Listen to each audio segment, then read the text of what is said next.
Hey, sixth graders. Today we're going to talk about problems you might be having with your friends or people that you have school with.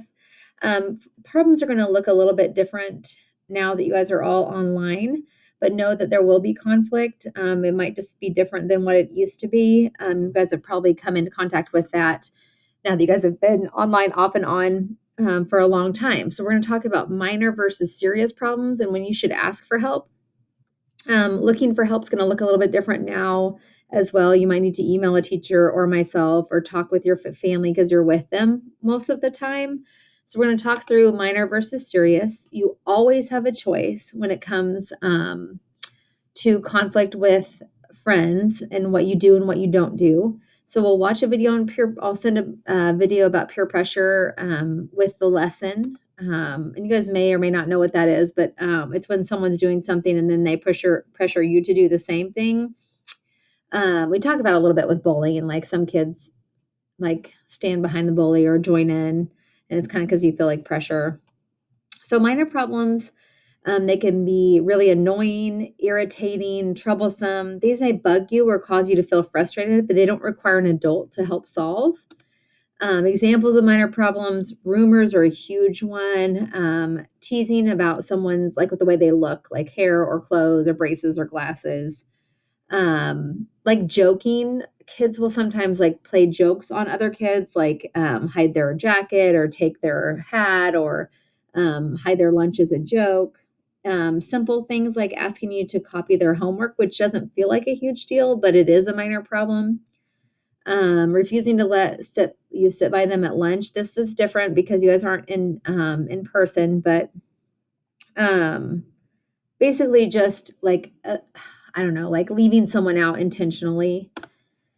What can you do to solve minor problems? There's those Kelso's choices, which you guys have talked about since you were little, but there's also two different sides of it. Some people are more verbal and some people are more nonverbal. So we're going to talk through those. So your verbal options are like making a deal with someone. You can use your words and tell them to stop. Sometimes people need to apologize if they're part of the problem, and sometimes people just want to talk it out. There's two sides. Here's the verbal side, and then here's your nonverbal side. So it depends on the type of person you are as to what strategy you might use. If you're more of like a talk it out kind of a person, or if you're more of a like I need to walk away for a couple minutes, you may be more of a nonverbal.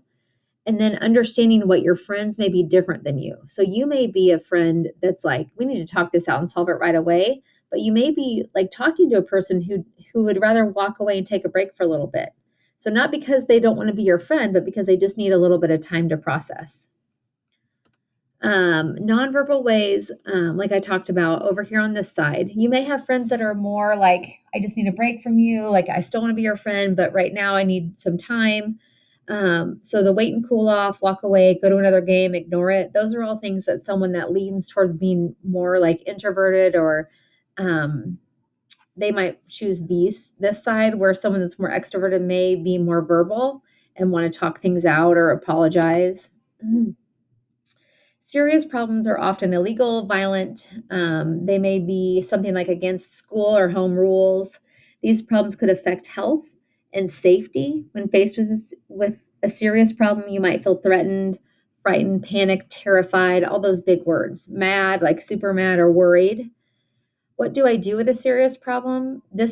I talk with little kids about if it's a big problem, you need a big person to help. So you need to find an adult you trust. It's that safety network that we talked about, like having three people that you can talk to. It can be me, it can be a teacher. If you're a guy and don't really feel comfortable talking to some of your previous teachers, talk to Coach Miller, any of your specials teachers, any of the adults at school, adults at home. Any type of illegal activity or any threats of harm or serious problems and must be told to an adult. Those are not like tattling. Those are things that like affect your safety and would need to be told to an adult. For minor problems that are annoying, frustrating, irritating, use Kelso's choices. Decide is this minor or serious, and then choose how to solve the problem. And then if you need to, if you can't remember, just remember the wheel. We've also done that Ice Ice Baby song, which is, I know you guys, it's your choice, baby. It's kind of dorky, but it's fun for the little kids. So I'll link that in your lesson as well. Just be thinking about how friendships look different right now because it might be just texting or Snapchatting or whatever it might be, but also be thinking about your friends that don't have cell phones. So be thinking about how you can stay connected to them because they might have their feelings really hurt just because they don't have a phone. But really, they don't like you still think that they're their friend. It's just that you can't contact them. So think of different ways to contact them and make sure they still feel like your friends. Friends are really important to sixth graders and really going forward developmentally, that's okay. Just know that you're picking really great friends and knowing that like what you need from a friend you're getting and then figuring out going forward if you have conflict differently, how you can solve that. And if you guys have any questions, just let me know. I'm here and I will send the lesson out via Schoology with your teachers. Um, Let me just know that you can email me. We have that lunch, that open lunch on Fridays from noon to 1 about. You can hop on and just check in with friends. That's one way to connect with people. The code is Kaufman CCE. So do that too if you are feeling not connected. Make sure you're working hard on your schoolwork. I know this isn't fun and it's not ideal, but I miss you guys and I'll see you soon, hopefully.